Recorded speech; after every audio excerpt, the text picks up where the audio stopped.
একজন প্রাক্তন কমান্ডার হিসাবে যেটুকু জানি আমি একটাই প্রশ্ন ছড়ে যাচ্ছি যে আজকে ভারতবর্ষের মধ্যে যে ইনসিডেন্ট হলো দিল্লির মতো রাজধানীতে ইন্ডিয়া গেটে যেখানে হাই সিকিউরিটি জোন ইন্টেলিজেন্স কোথায় ছিল দিল্লির মতো জায়গায় যদি হতে পারে আমাদের এখানে হতে পারে আমি এটুকু বলতে পারি যারা ইলেকশন এলেই কিন্তু ইনসিডেন্ট হয় এটা একটা বিরাট বড় প্রশ্ন দেশের মানুষের কাছে এবং আমি একজন প্রাক্তন কমান্ডার হিসাবে বলতে পারি যে দেখুন পুলওয়ামা অ্যাটাক ইলেকশনের আগে হলো বিহারে ইলেকশন চলছে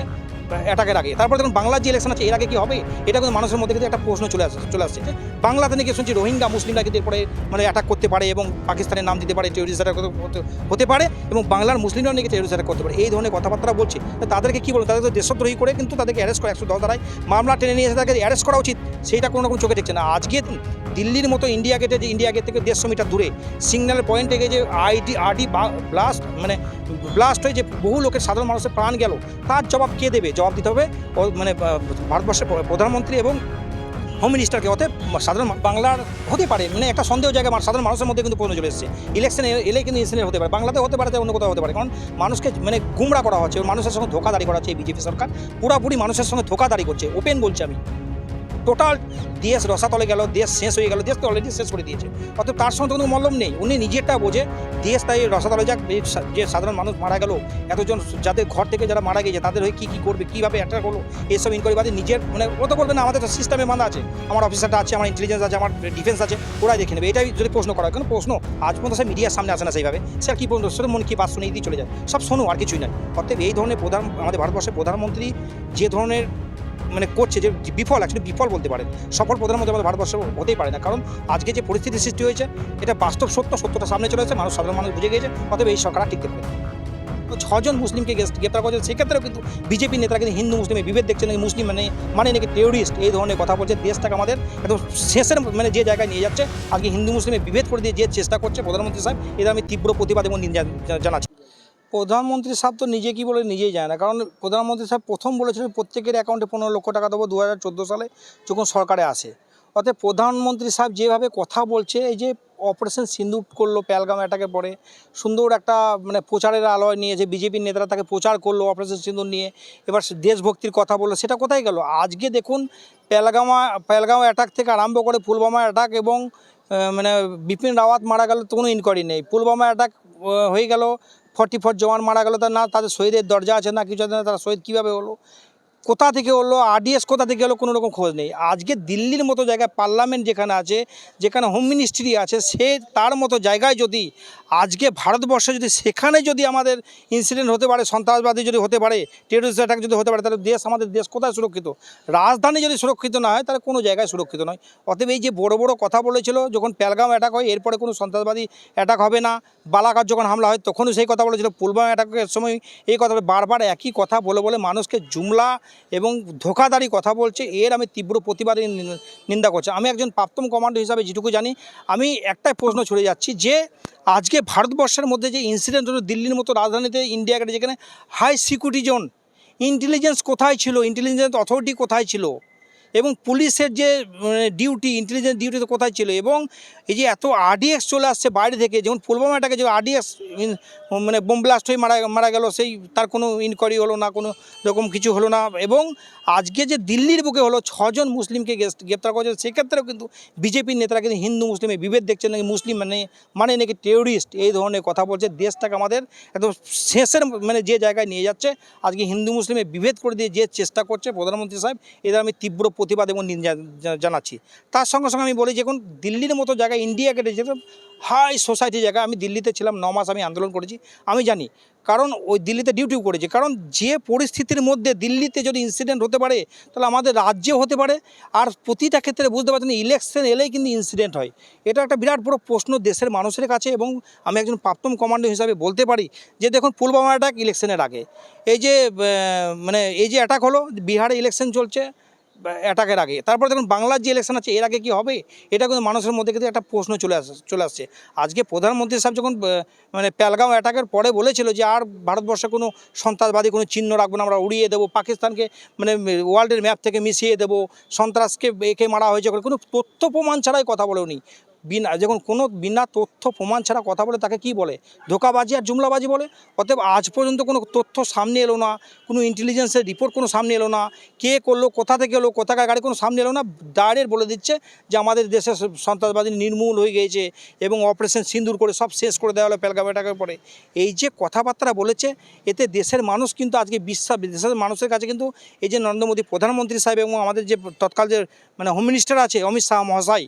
প্রত্যেকের কাছে কিন্তু বিশ্বাসের জায়গাটা কিন্তু হারিয়ে ফেলেছে। অতএব দিল্লির মতো জায়গায় যদি হতে পারে, আমাদের এখানে হতে পারে। আমি এটুকু বলতে পারি, যারা মারা গিয়েছে তাদেরকে আমার তরফ থেকে গভীরতম সমবেদনা। আর তো কিছু জানার কিছু বলার কিছু নেই। এবং যারা ইনজুরি হয়েছে তারা প্রত্যেকে সুস্থ হয়ে ঘরে ফিরুক। কারণ আজকে মানুষ,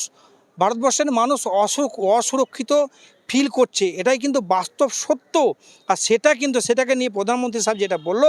যে আমাদের দেশ নাকি সন্ত্রাসবাদী মুক্ত হয়ে গেছে, অথচ মুসলিমদেরকে ব্লেম লাগানো হচ্ছে। এই যে কয়েকদিন আগে দেখলাম, দুদিন আগে একটা ভিডিওতে দেখলাম, যখন ইনসিডেন্ট হলেন এখানে মুসলিমের চক্রান্ত আছে। বাংলাতে নাকি শুনছি রোহিঙ্গা মুসলিমরা কিন্তু এরপরে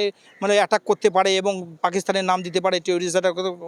হতে পারে এবং বাংলার মুসলিমরাও নাকি টেরোরিস্ট অ্যাটাক করতে পারে। এই ধরনের কথাবার্তা বলছে। তা তাদেরকে কী বলবো? তাদেরকে দেশদ্রোহী করে কিন্তু তাদেরকে অ্যারেস্ট করে 110 ধারায় মামলা টেনে নিয়ে এসে তাকে অ্যারেস্ট করা উচিত। সেইটা কোনো রকম চোখে ঠেকছে না। আজকে দেখুন, দিল্লির মতো ইন্ডিয়া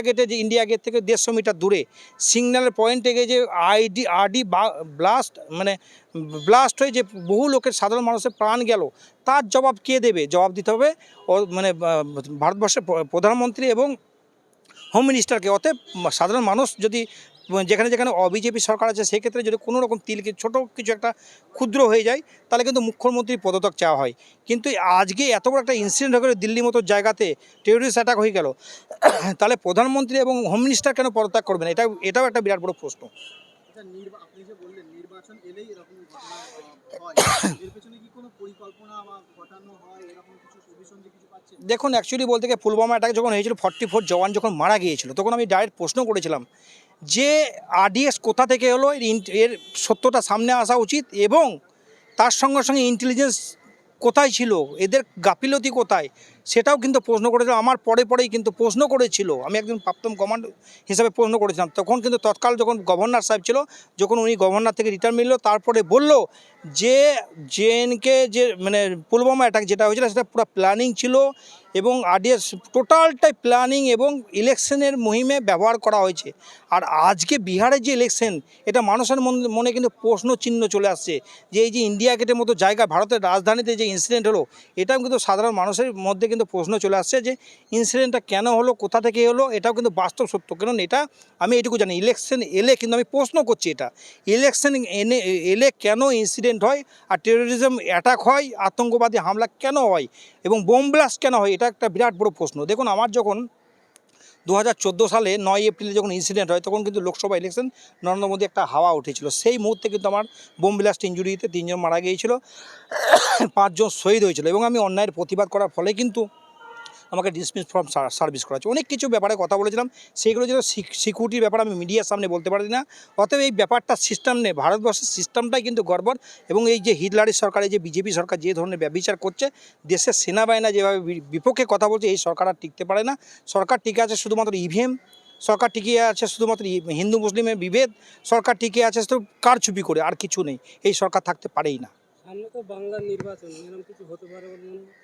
দেখুন, বাংলার হতে পারে, একটা সন্দেহ জায়গা সাধারণ মানুষের মধ্যে কিন্তু প্রশ্ন চলে এসেছে। ইলেকশনে এলেই কিন্তু ইনসিডেন্ট হতে পারে, বাংলাতে হতে পারে, অন্য কোথাও হতে পারে। কারণ মানুষকে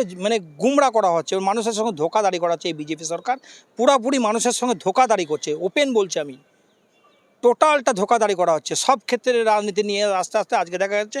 পুলওয়ামা অ্যাটাক, প্রতিটা অ্যাটাক আমরা দেখুন না, বালাকোট থেকে আমার বিপিন রাওয়াত, উনি হেলিকপ্টার ইনসিডেন্টে মারা গেল। কীভাবে ইনসিডেন্ট হলো, হেলিকপ্টার আজ পর্যন্ত কোনো রকম সুরা পেলো না। অতএব পুরাপুরি মানুষ কিন্তু সন্দেহ প্রকাশ করছে এবং মানুষ কিন্তু আজকে ডাইরেক্ট কিন্তু মিডিয়ার সামনে বাইর দেওয়া শুরু করে দিচ্ছে এবং মিডিয়ার সামনে বলা শুরু করে দিচ্ছে, এটা বাস্তব সত্য, এটাই সত্য। দিল্লির ঘটনার পর অথচ আমরা দেখতে পাচ্ছি যে ভারতবর্ষের প্রধানমন্ত্রী তিনি বিদেশ সফর করছেন, ওনার তো দেশের সঙ্গে কোনো মল্লম নেই, উনি তো নিজের টিআরপি নিয়ে ব্যস্ত।